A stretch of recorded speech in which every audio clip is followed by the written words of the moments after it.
Shutdown করেন।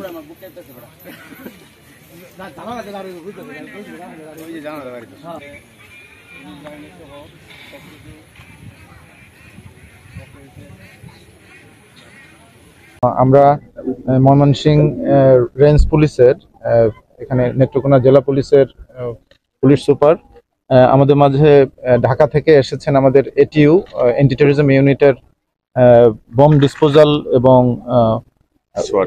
সোয়াট টিমের team leader হিসেবে পুলিশ সুপার সানোয়ার হোসেন এবং ময়মনসিংহের এটিইউর যিনি প্রধান অতিরিক্ত ডিআইজি জনাব আসাদ।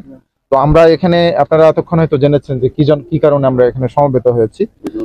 আপনারা দেখেছেন যে গতকালকে দুপুরে আমরা একটা সুনির্দিষ্ট কিছু সংবাদের প্রেক্ষিতে এখানে আমাদের পুলিশের এখানকার সদর থানার ওসি সহ সার্কেল এসপি সহ একটা টিম এসে খবর ছিল যে এখানে যারা বসবাস করত তারা নরসিংদীর একটি মামলায় গ্রেপ্তার হয় অস্ত্রসহ। তো সেখানে এই অস্ত্র সহ গ্রেপ্তার হওয়ার পরে যখন এই যেখানে সে ভাড়া থাকতো, অর্থাৎ এই যে বর্তমান যেখানে আমরা বসে ব্রিফিংটা করছি, এটি হচ্ছে জনৈক আব্দুল মান্নান, ওনার একটি ফিশারি প্রজেক্ট। এটা প্রায় 2.5 একর থেকে 3 একরের মতো জায়গা নিয়ে একটা ফিশারিজ প্রজেক্ট। এখানে দেখবেন যে 2 তলা একটি ভবন আছে। তো এই 2 তলা ভবনে এই যে এখানে হামিম হোসেন ফাহিম ওরফে আরিফ যে অস্ত্র মামলায় গ্রেপ্তার হয়েছে, সে এখানে বসবাস করতো তার পরিবার নিয়ে। প্রায় আমরা এখনো অনুসন্ধান করছি যে এটি প্রায় 2-3 বছর যাবৎ সে এখানে অবস্থান করছে। তো সেখানে অস্ত্রসহ গ্রেপ্তার হওয়ার পরে পুলিশ আমাদেরকে জানায় যে এরকম একটা জায়গা আছে কিনা, যে মান্নান সাহেবের ফিশারিজ প্রজেক্ট। তো আমরা নিশ্চিত করি যে হ্যাঁ এরকম একটি আছে। এরপরে তখন সে আমাদেরকে জানায় যে এখানে তার একটা অস্ত্র মামলা হয়েছে তার নামে, এবং এর সাবসিকুয়েন্টলি এই বাড়ির যিনি মালিক আব্দুল মান্নান, উনিও ওসি সাহেবকে ফোন দিয়ে জানান যে তার এখানে তারা ভাড়া থাকতো। উনি শুনেছেন যে অস্ত্র মামলায় আটক হয়েছে এবং তিনি ধারণা করছেন যে এখানে হয়তো আরো কিছু থাকতে পারে, বা উনি জানান যে তার এটি তালাবদ্ধ আছে, তো এর ভিতরে দেখা দরকার যে কি বিষয়।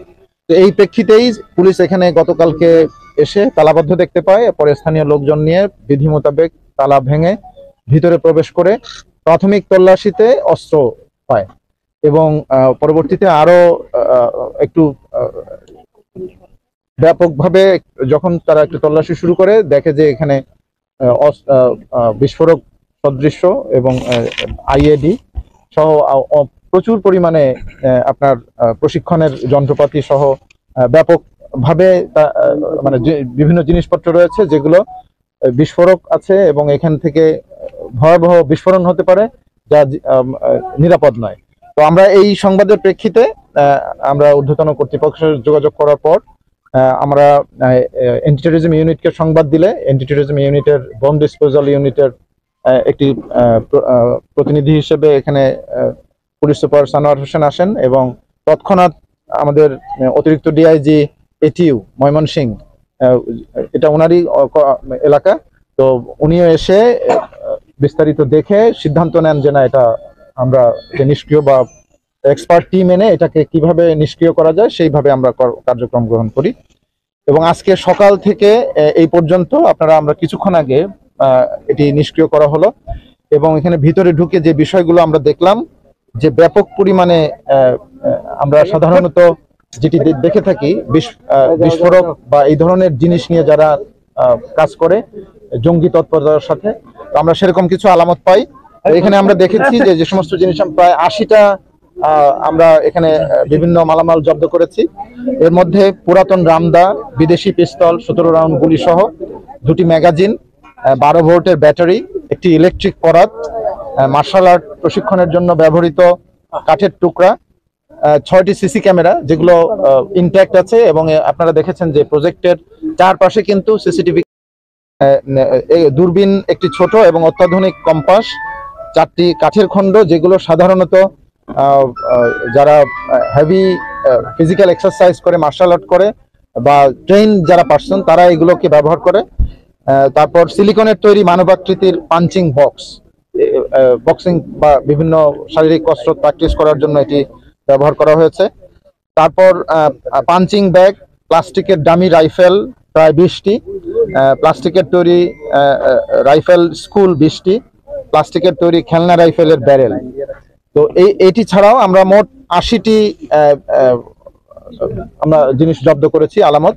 তো আমরা এখান থেকে নিশ্চিতভাবে বলতে পারি যে দুটি আইডি আমরা এখানে নিষ্ক্রিয় করা হয়েছে। একটি আমরা ওখান থেকে আনার মতো অবস্থা ছিল না, এই কারণে আমরা একটি ঘটনাস্থল যেখানে আমরা সেখানেই বিস্ফোরণ ঘটিয়েছি, নিষ্ক্রিয় করেছি, আর আরেকটি পরে এখানে এনে বাইরে নিষ্ক্রিয় করা হয়েছে।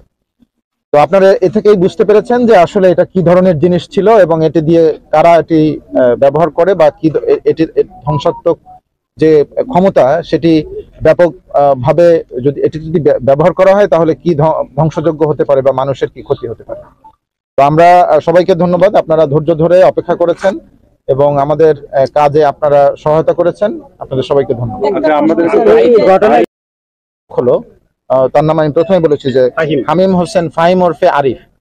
তো সে আটক হওয়ার পরেই এখানে যারা ছিল, আমরা ঘটনার পারিপার্শ্বিকতা দেখে বা যে সমস্ত বিষয়গুলো এখানে ছিল আমরা দেখেছি যে ভাত খাচ্ছে, মাংস রান্না করা সেই অবস্থায় রয়েছে, তারপরে অন্যান্য যে জিনিসগুলো ছিল সেটা সেই অবস্থায় রেখে তারা পালিয়ে চলে গেছে। তো এই এখানে যে সমস্ত এখানে ভিতরে কতগুলো বাথরুম আছে দেখে বোঝা যায় যে এখানে প্রায়শই 15 থেকে 20 জন অবস্থান করেন। এবং আপনারা দেখেছেন যে এখানে দুটি পুকুর আছে পাশাপাশি, ওই পাশে বিস্তৃত একটা পথ আছে এবং ওখানে কিন্তু তারা প্রশিক্ষণের জন্য চমৎকার একটি জায়গা। এইখানে যে বাউন্ডারি ওয়ালটি রয়েছে, আগে এখানে যে যতটুকু উচ্চতা ছিল ওগুলোর সংখ্যা অনেক বেশি,